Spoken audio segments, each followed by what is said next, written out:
Vai tu jau arī tāpat kā daudz tūkstoši latviešu saņēma e-pastu no CSDD par pārkāpumu, kur tu esi veicis, kur tu patiesībā nemaz neesi veicis, un patiesībā e-pasts nemaz nav no CSDD, bet e-pastā ir minēts konts, kurš patiešām ir valsts kases konts, bet tu taču nepārskaitīsi pa taisno uz valsts kasu, tu sākumā gribi pārbaudīt, kas tas ir par sodu.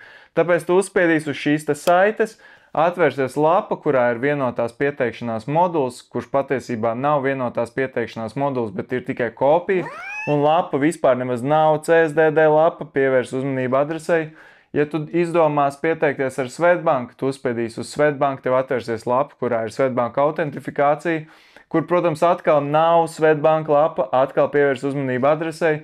Ja tu tur ievadīsi datus, tad dati tiks aizsūtīti krāpniekam, krāpnieks šos datus ievadīs īstajā Svetbanka lapā, tev atnāks pieprasījums uz Smart ID, ja tu to apstiprināsi, krāpnieks tiks iekšā tavā Svetbanka kontā.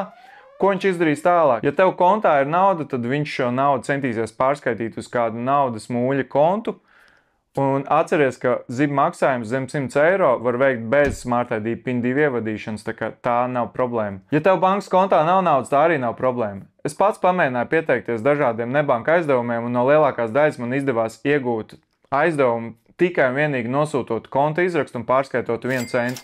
Un atceries, krāpnieks to varēs izdarīt pēc tam, kad tu jau esi ievadījis PIN 1 un iedevis viņam pieeja savam kontam. Kad aizdevumi ienāks tavā kontā, tad tev zvanīs arī pats krāpnieks, un tavu telefonu numuru viņš ieguva no tavas Svetbankas konta un sāk stāstīt dažādas pasakas, kāpēc šī nauda ir jāatgriež it kā viņam, jo tur ir sākušās kaut kādas problēmas, kāds tavā vārdā ir aizņēmies naudu un tādā garā.